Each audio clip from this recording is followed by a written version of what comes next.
I'm Teisha Bader with Shalom TV's news update for Thursday, January the 23rd, 2014. Israeli Prime Minister Benjamin Netanyahu addressed the World Economic Forum in Davos, Switzerland today, where he spoke about the strength of Israel's economy, stressing that investing in that economy and advancing it would in turn help the Palestinians and the peace process. Netanyahu said Israel is not what's wrong in the Middle East, it is what's right with the Middle East. When asked about the peace process, Netanyahu said, I'm ready for peace. I'm ready for a real, secure, genuine peace. And I hope that President Abbas is ready too. The Prime Minister also commented on the speech given earlier in the day at the forum by Iranian President Hassan Rohani, who said that his country's nuclear program was a peaceful one, denied that any nuclear weapon goals were held by Iran, and that Iran was ready to partake in diplomatic relations with all of the countries it had officially recognized. Netanyahu called Rouhani's speech more of, quote, Iran's deception show, and warned the international community not to be fooled by it. He said at a time when Rouhani talks about peace with the countries of the Middle East, he refuses, even today, to recognize the existence of the State of Israel, and his regime daily calls for the destruction of the State of Israel. Netanyahu said that Iran continues to strengthen its centrifuges and heavy water reactor and to arm itself with missiles, all for the sole purpose of nuclear weapons. Other Israeli leaders also reacted to the Iranian president's speech. Israeli President Shimon Peres noted that Rouhani made no mention of the peace process between Israel and the Palestinians. Peres said of Rouhani, he is the only leader I know who didn't say clearly the time has come to make peace between Israel and the Arabs. Peres said Rouhani excluded Israel when asked about his vision of peace and whether it included all countries, to which Rouhani answered that it included only the ones that Iran will accept. And Israel's former ambassador to the United States, Michael Oren, told Israel Radio that everyone knows Iran is involved in international terror and that world leaders would not be fooled by Rouhani's rhetoric. Oren said they know that Iran is still a threat to the whole world, not just Israel. 2 Molotov cocktails were thrown at an Israeli bus near Hawara, south of Nablus, yesterday. No injuries were reported in the incident, but there was damage caused to the bus. IDF forces were continuing to search the area for suspects. The Jerusalem Post reports that the Israel Space Agency, or ISA, is speaking with U.S., European, Russian, and Chinese space agencies about the possibility of Israel sending an Israeli astronaut for a few-week stay on the International Space Station.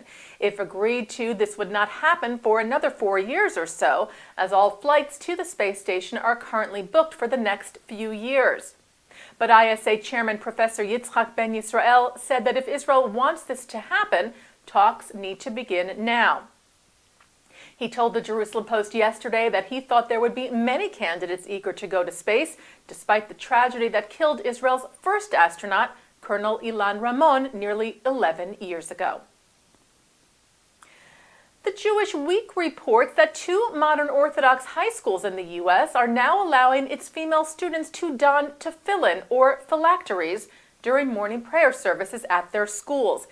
In December, SAR, or the Salanter Akiba Academy of Riverdale, followed the practice after requests from 2 of its female students who had been putting on tefillin since their bat mitzvahs and wanted to continue the practice at school. They now don the tefillin during their women's-only prayer group at SAR every morning. SAR's principal, Rabbi Tully Harshtark, noted the girls' seriousness and strong commitment to the practice, and while recognizing that the practice is, quote, communally controversial, he believes it is halachically, or according to Jewish law, permissible. It's not clear whether those female SAR students would be allowed to wear the tefillin at the school's co-ed prayer service. Harshtark sent out an email addressing the issue, which said this is not the common practice in our community. However, since there is a basis in halacha, and these students have been committed to daily prayer with tefillin since their bat mitzvah, I felt it appropriate to create a space at SAR for tefillah that is meaningful for them. And now the principal of the modern Orthodox Ramaz High School in Manhattan's Upper East Side is saying he would also oblige the practice if asked. Ramah's principal, Rabbi Haskell Lookstein, told the Jewish Week that if asked today by a young woman who wanted to put on tefillin and talit, he would allow her to pray in the school's co-ed minyan or service. Back in 2002, 2 female Ramah students also made the request and were allowed to don tefillin in a weekly all-women's prayer group, but for daily prayer they were excused from the school co-ed service and prayed instead at Lookstein Synagogue. The Jewish Week said that while Rabbi Lookstein doesn't want to encourage a widespread adoption of the practice, his experience years ago made him realize that if a girl is truly sincere and committed, letting her wear tefillin in public could be seen as a positive thing. The American Jewish Committee is calling on the German parliament to form a special commission of inquiry to investigate publicly displayed Nazi-looted artwork. The AJC's Berlin office director Deirdre Berger said earlier this week that it is critical the German parliament form the investigative body in response to the discovery of hundreds of pieces of artwork in the apartment of the son of Nazi art dealer Hildebrand Gerlit in Munich last year. Berger said this has been a long-neglected chapter of the Holocaust, and efforts at restitution have been patchy, uncoordinated, and largely unsuccessful. She said that given the advanced age of those survivors still with us and family heirs who grew up with this loss, we think it's imperative to create a framework to accelerate restitution to the degree still possible these many years later. While the artwork found in the Munich apartment of Gertlid was privately held and therefore different from Nazi-looted artwork held in public German museums, Berger said the renewed public interest in the matter should motivate the formal inquiry. The museum at the site of the former death camp at Auschwitz has launched an online Holocaust awareness program in Arabic and Farsi. The Auschwitz-Birkenau State Museum expanded its educational program, specifically directed at countries in which Holocaust denial is a common issue. French news agency AFP quoted museum spokesman Pavel Sawicki as saying earlier this week that we want to address groups of people who often have little knowledge of this subject or who even advocate revisionist views. Museum director Andrei Kazorchik said that statistically there are hardly any visitors to the museum from Arab countries or from Iran. But it is especially in those countries that the Holocaust is doubted or used as political capital. The website has been available in English and Polish since 2010. Its programs in Arabic, Farsi, as well as in Spanish and Portuguese are now available. Birthright is expanding some of its criteria for potential participants in the free 10-day trip it offers to visit Israel.